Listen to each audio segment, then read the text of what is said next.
वो किस तरीके से पूरी की जाती है। That's the fifth purpose of our classes. हमारे क्लास का जो पांचवा जो कारण मकसद ये है कि कलीसिया में अलग अलग सेवकाइयां जो है उन सेवकाइयों को समझ ले, जान ले और उसको हम उसको लागू करने की कोशिश करेंगे। Okay okay, so these are हमारे कोर्स ऑब्जेक्टिव है।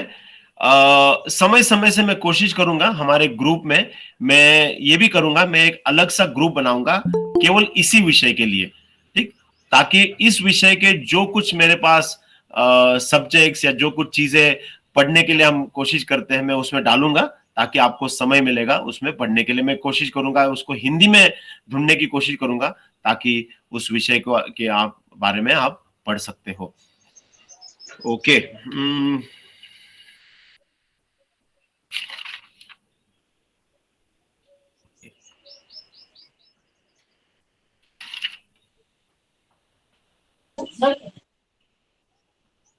कोई प्रश्न किसी का, कोई प्रश्न या कोई जानना चाहता है या कोई चीज है फिर समझ नहीं आई?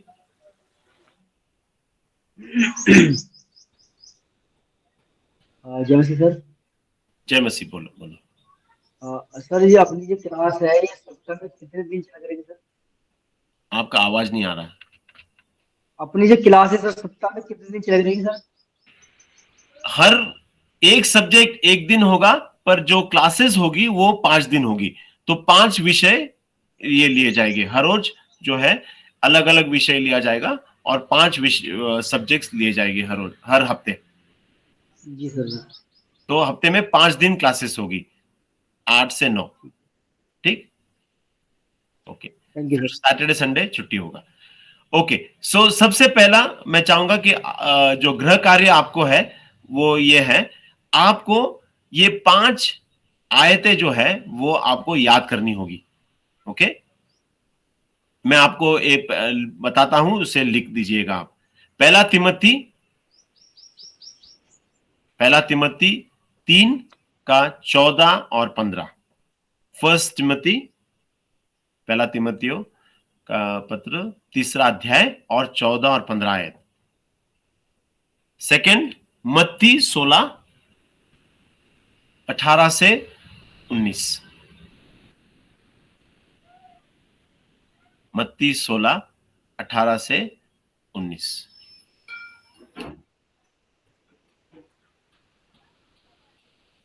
नेक्स्ट इफिसियों 1 22 से 23।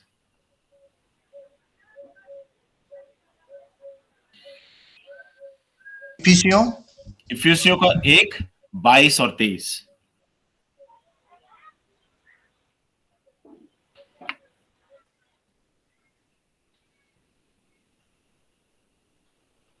और इफिसियों 4 11 से 13।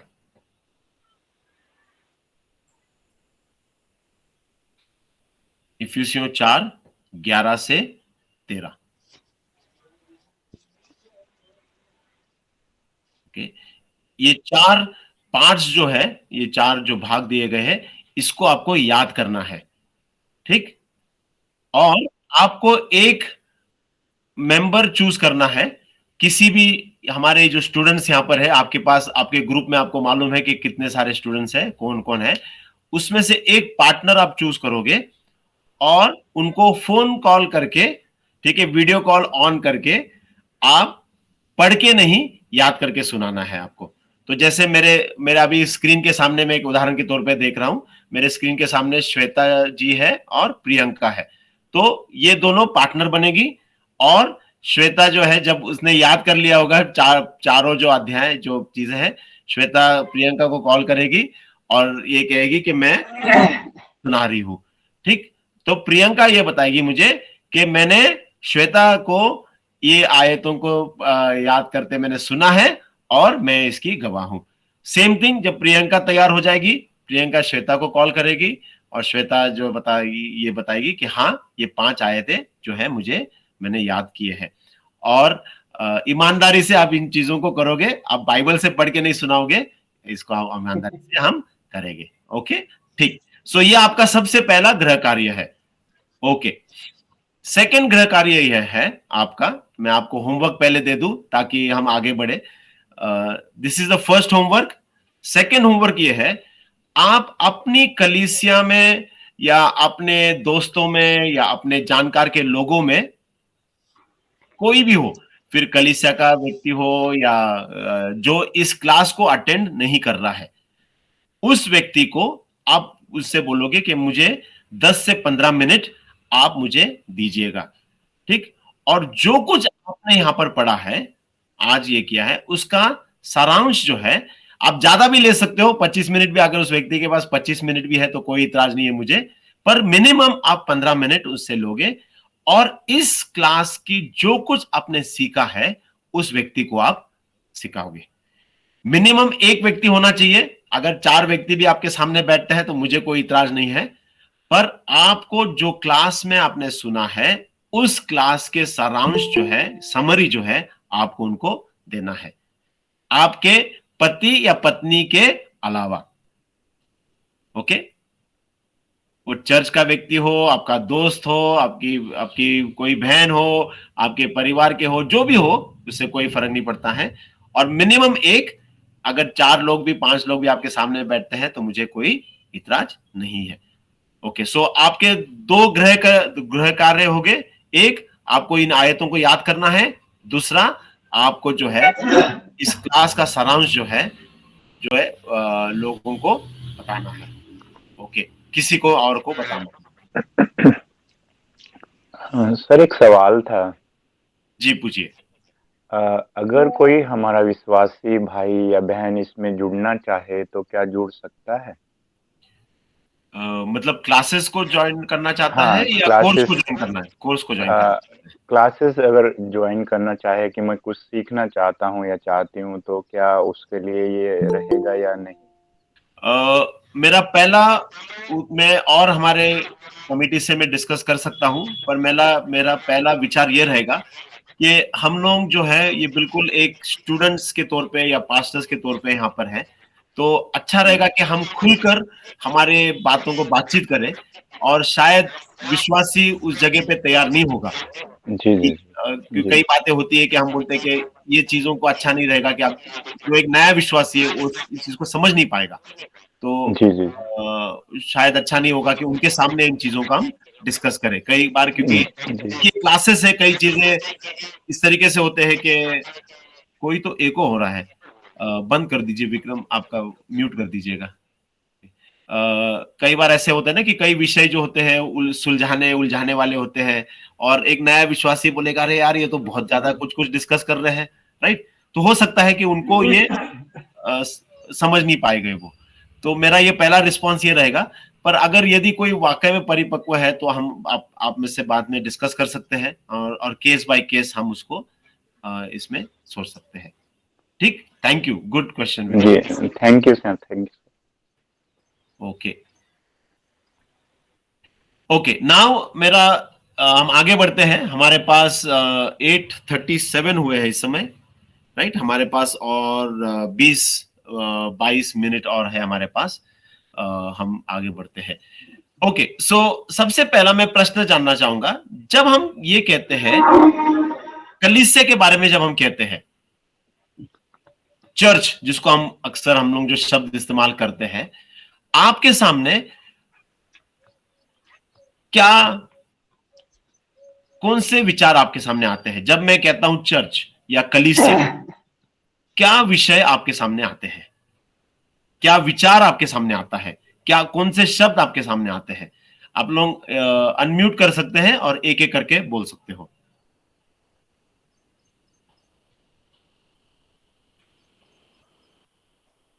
अनम्यूट करिए और बोलिए।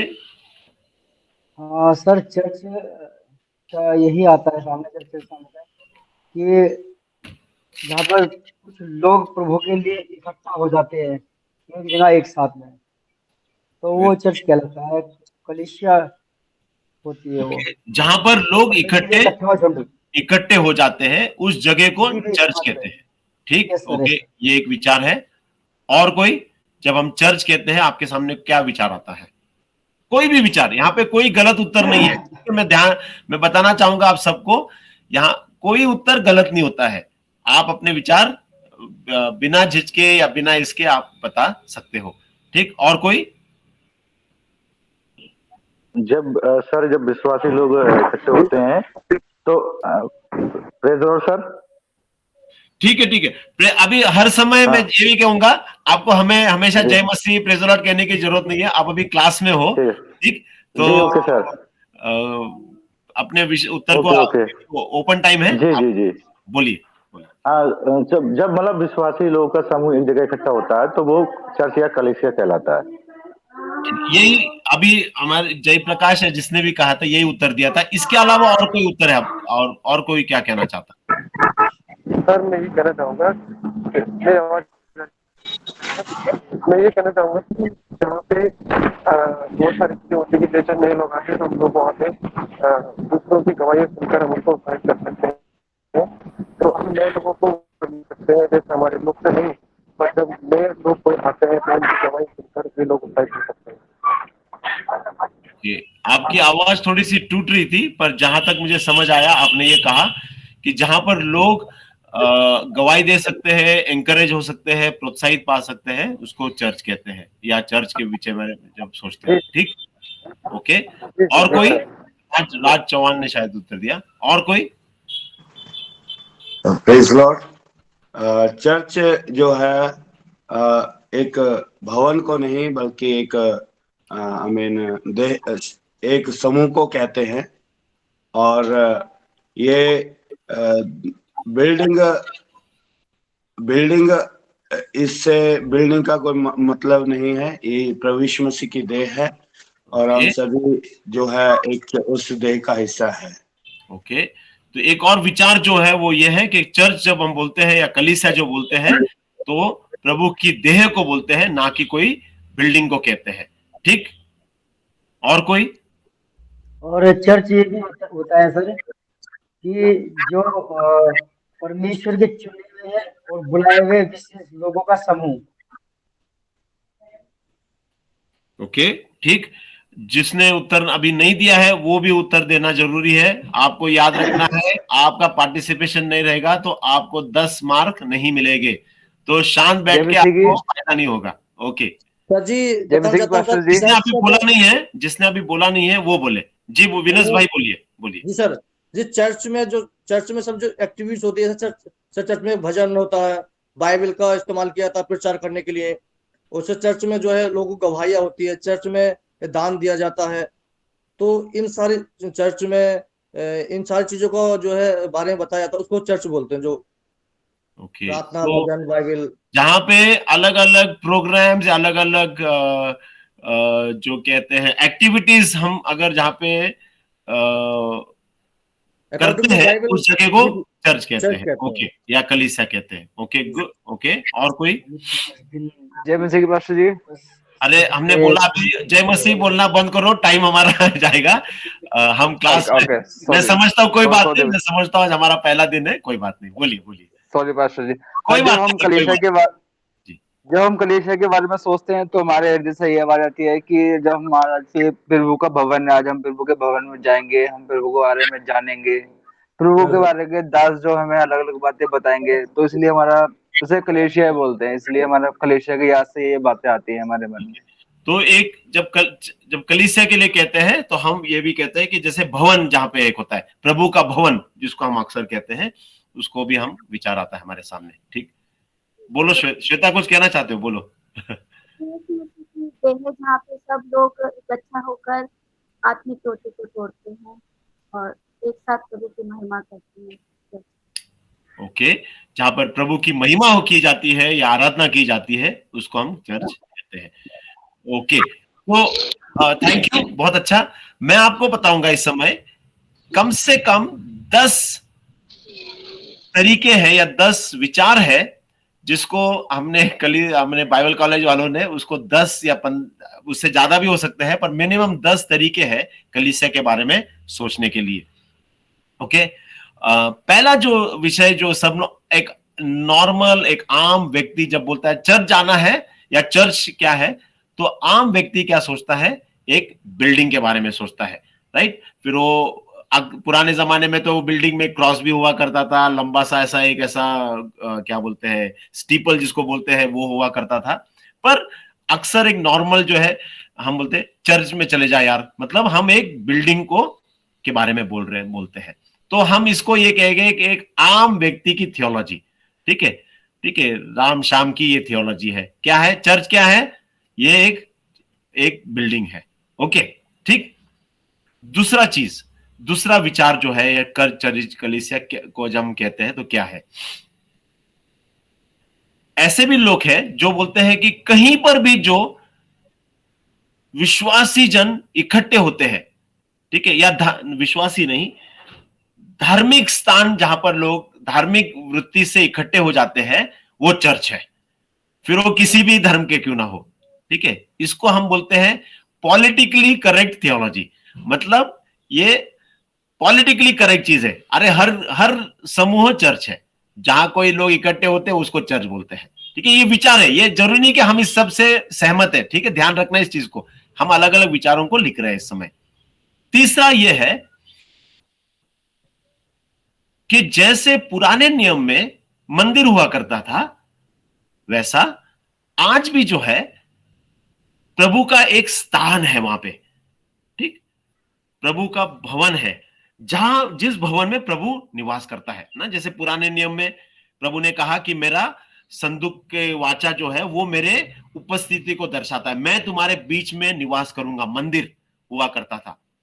तो इसको हम बोलते हैं ईस्टर्न ऑर्थोडॉक्स थियोलॉजी।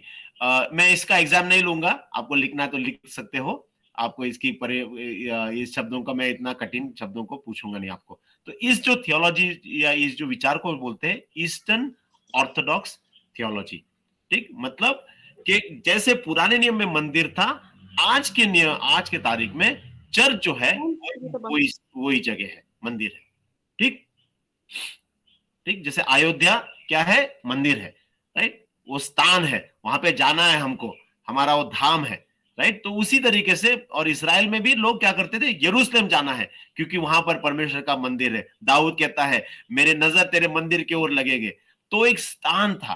तो ये इसको ऑर्थोडॉक्स ईस्टर्न ऑर्थोडॉक्स थियोलॉजी कहते हैं, ठीक। चौथा विचार जो है ये रोमन कैथोलिक थियोलॉजी जिसको कहा जा सकता है। चौथा रोमन कैथोलिक थियोलॉजी, ये वो जगह है जहां पर अगुवे नियुक्त किए गए हैं और उन्हीं के द्वारा जो कुछ हो सकता है वो यही अगुवों के द्वारा होता है, right. There is a proper hierarchy है, प्रॉपर लीडरशिप है, प्रॉपर अगुवे नियुक्त किए गए हैं। और वो तो ये कहते हैं कि ये पतरस से आ रहा है। पतरस उनका जो पहला पोप था, सबसे पहला जो चर्च का अगुवा जो था वो पतरस था, और पतरस से लेकर एक आए रहे। तो आज के तारीख में भी जो पोप है वो उस पतरस के वंशावली का बोलो या उसके ऑर्डर का ना। जैसे हम आप लोग हमारे इधर जैसे शंकराचार्य जैसा होता है ना, तो एक शंकराचार्य जब मर जाता है तो उसका दूसरा शंकराचार्य उसकी जगह लेता है। तो उसी तरीके से चर्च क्या है, ये रोमन कैथोलिक चर्च है, जो पूरी दुनिया में एक ही उसका लीडर है, एक ही उसका अगुवा है, और उस अगुवे के अंडर और लीडर्स है। और ये इसको हम बोलते हैं एक यही चर्च है, इसके अलावा दूसरा कोई चर्च नहीं है। इसको हम रोमन कैथोलिक थियोलॉजी कहते हैं। पांचवा विचार इसको कवनेंट थियोलॉजी कहते हैं, ठीक है। आपको शायद आश्चर्य होगा कि कितने सारे विचार है, ठीक है, और इन विचारों को भी नाम दिए गए हैं। पांचवा विचार जो है, पांचवा जो थियोलॉजी है वो ये कवनेंट थियोलॉजी जिसको कहते हैं, ओके। वो ये है कि सारे प्रभु के लोग किसी भी समय के, फिर पुराने नियम के भी हो या नए नियम के भी हो, आदम से लेकर अंत तक जो कुछ प्रभु के लोग हैं, the people of God of all times इसको बोला जाता है। सारे प्रभु के लोग हर समय के, फिर अब्राहम, आदम, मूसा और पतरस, पौलुस, अभी के विश्वासी और जगत के अंत तक के विश्वासी, ये सारे इकट्ठे बनकर इसको हम बोलते हैं ये चर्च है, प्रभु की कलीसिया है, कवनेंट थियोलॉजी जिसको कहा जाता है। छठवां विचार सिक्स्थ व्यू डिस्पेंसेशनलिस्ट थियोलॉजी, ठीक है, डिस्पेंसेशनलिस्ट थियोलॉजी। इसको मैं डाल दूं, अगर आपको स्पेलिंग के लिए हो जाएगा तो मैं इसमें ग्रुप में डाल देता हूं, ठीक है। मैं दोबारा कहता हूं, इसकी चिंता मत करना, मैं ये एग्जाम में नहीं पूछूंगा, ठीक। और चर्च जो रेफरेंसेस भी जो आपको याद करने हैं मैं उसे डाल दूंगा इसमें, पर आपके, ताकि आपको जो शब्द क्या कहा गया है उसको मैंने ग्रुप में डाल दिया है। और हमारे जैसे क्लास खत्म हो जाएगा मैं एक अलग सा ग्रुप बनाऊंगा इसी विषय का, और उसमें और चीजों को मैं डालने की कोशिश करूंगा, ठीक। तो ये विचार जो है डिस्पेंसेशनलिस्ट थियोलॉजी जिसको कहा जाता है, वो ये है, छठवां विचार वो ये है कि पंतुकोस के दिन कलीसिया का जन्म हुआ, ठीक। और उस दिन से लेकर जगत के अंत तक जो कलीसिया होगी या जो प्रभु के लोग होंगे वो ही चर्च कहलाएंगे, वो ही कलीसिया कहलाएगी, ओके। इसको डिस्पेंसेशनलिस्ट थियोलॉजी कहते हैं। पंतिकोस के दिन जब पतरस वहां पे खड़ा हुआ, पवित्र आत्मा का अभिषेक हुआ और 3000 लोगों ने बपतिस्मा लिया, उस दिन हम कहते हैं कि वो चर्च का जन्मदिन है। उस दिन से कल जो है लोग जो है वो चर्च कहलाते हैं या कलीसिया कहलाते हैं। सातवां विचार वो ये है,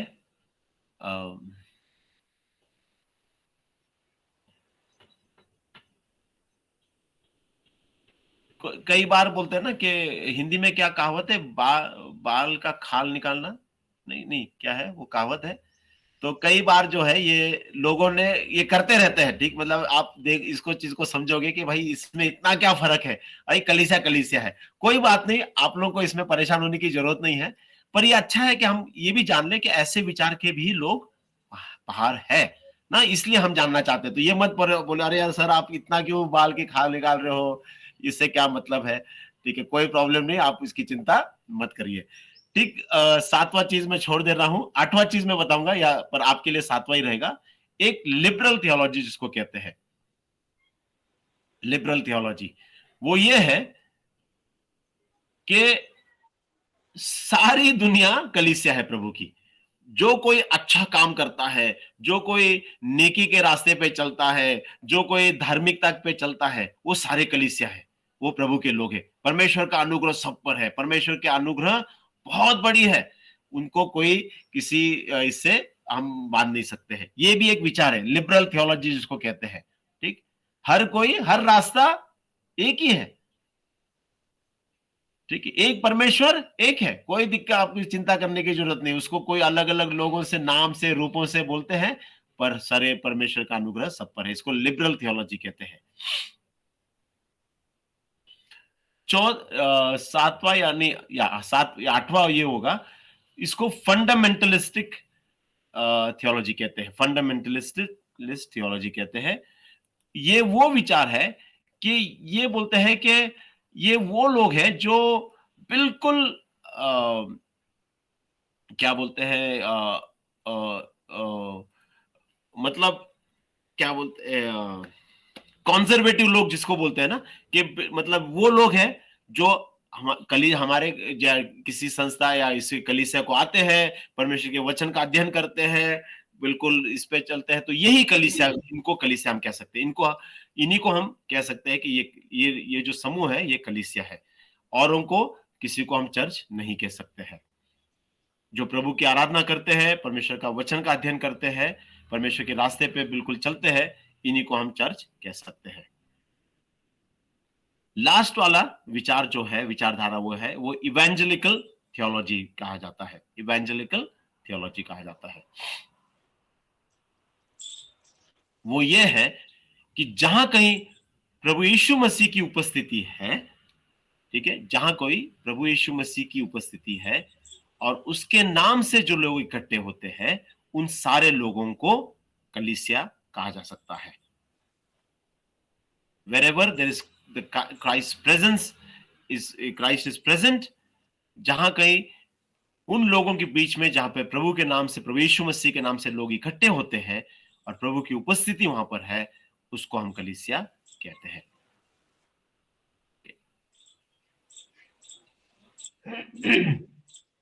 एक साइड नोट बताऊंगा मैं, 6 मिनट हमारे लिए बचे हुए हैं। एक साइड नोट बताऊंगा मैं। हम लोग जो असेंबलीज ऑफ गॉड जो है, वो आमतौर पे इसे पेंटिकॉस्टल पंथ कहा जा सकता है ना। हम लोग अपने आप को पेंटिकॉस्टल हम कहते हैं। परंतु हम, अगर आप बड़ा देखा जाए तो उसमें हम प्रोटेस्टेंट जो लोग हैं उसके अंडर आते हैं। तो कैथलिक एक लोग हैं, एक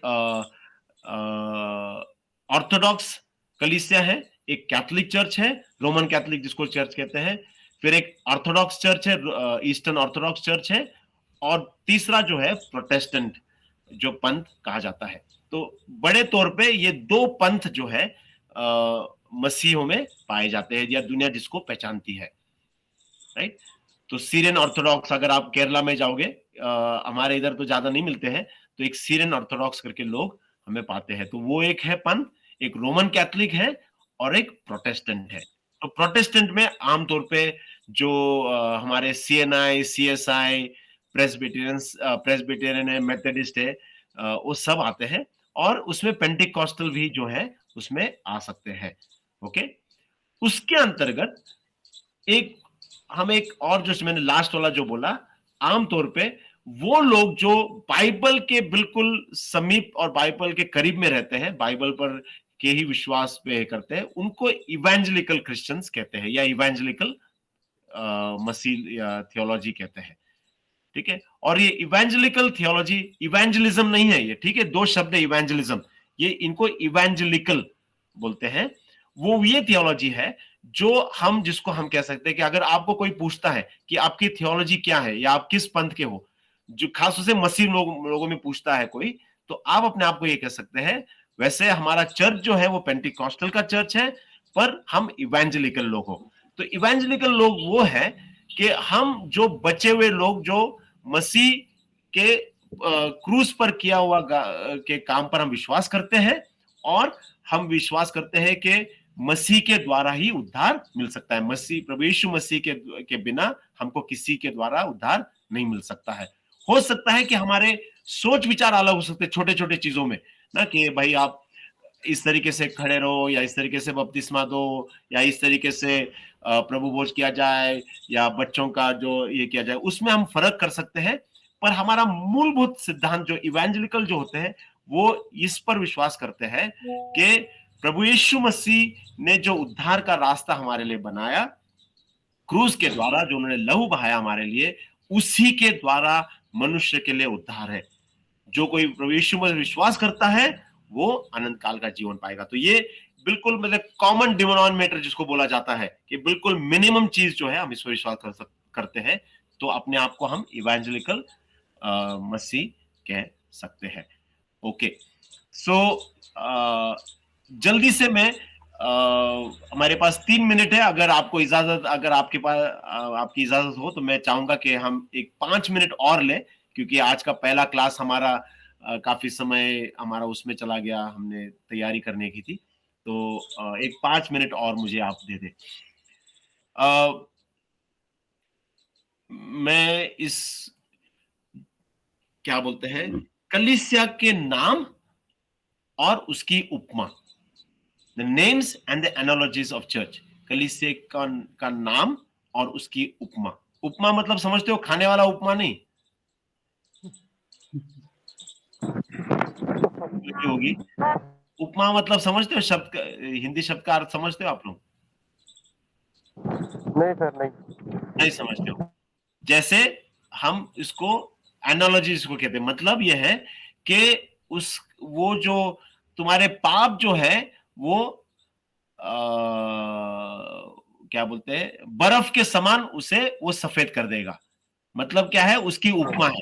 पापों को बर्फ नहीं बनाएगा, पर वो सफेद करेगा, राइट। तो ये क्या बोलते हैं, उसकी उपमा बोलते हैं। और कोई उदाहरण दे सकता है हिंदी में? मतलब वो चीज की जैसे तुलना की गई, किसी चीज से किसी चीज इसकी की तुलना की जाती है, राइट। पर उसका कोई उदाहरण दो मुझे, और कोई उदाहरण दो हिंदी में।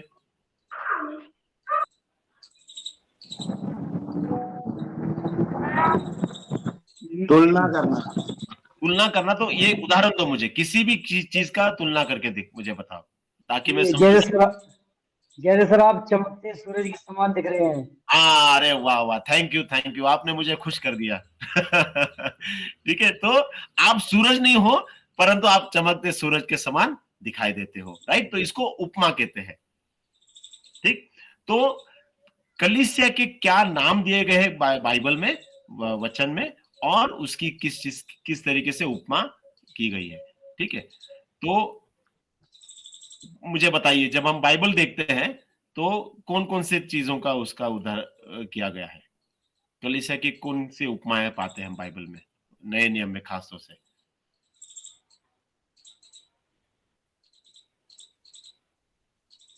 ये परमेश्वर का जीवित वचन है जो कभी बदल नहीं सकता।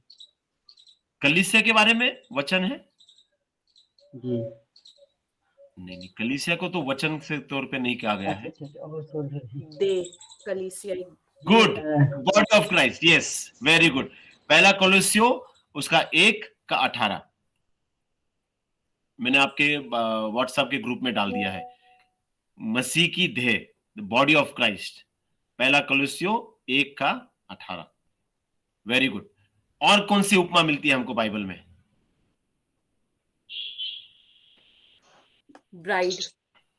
Bride of Christ, very good. प्रभु की दुल्हन, किसने बोला? मेघना ने बोला, अरे वाह, ठीक है, the bride of Christ. Okay, अभी और कोई बोलेगा, अभी मेघना नहीं बोलेगी, ठीक है, और कोई बोलेगा। मैं ब्राइड ऑफ क्राइस्ट आपके ग्रुप में डाल रहा हूं।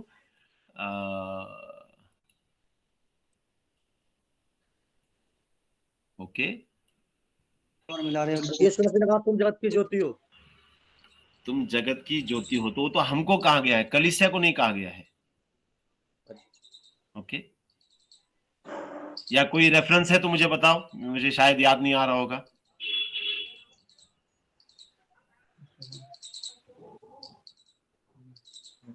ओके, और कोई? कलीसिया को दुल्हन भी कहा पास्टर। जी जी, अभी वही कहा था, ब्राइड ऑफ क्राइस्ट, दुल्हन कहा गया था, राइट, ठीक। अभी बताया, मेघना ने बताया, मैंने उसका रेफरेंस आपके ग्रुप में डाला है। और कोई? के लोग, मसीह की भेड़ों का झुंड, मसीह के भेड़ों का झुंड, झुंड, right, very good, very good. अच्छा, आप अच्छे स्टूडेंट्स हो, ठीक है। मैं ये डाल रहा हूं, कॉपी डाल रहा हूं, मसीह की झुंड या भेड़ जिसको कहा जाता है, ठीक है। इसके रेफरेंस मैंने डाल दिए हैं। ये फ्लॉक्स जो है, अरे एक्स 20:28 है।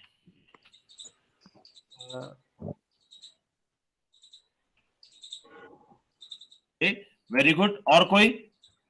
संसार से अलग किए लोग, कॉल्ड आउट, ओके, पवित्र लोग, राइट, संसार से अलग किया, होली नेशन, पहला पत्रस 2:9, वेरी गुड।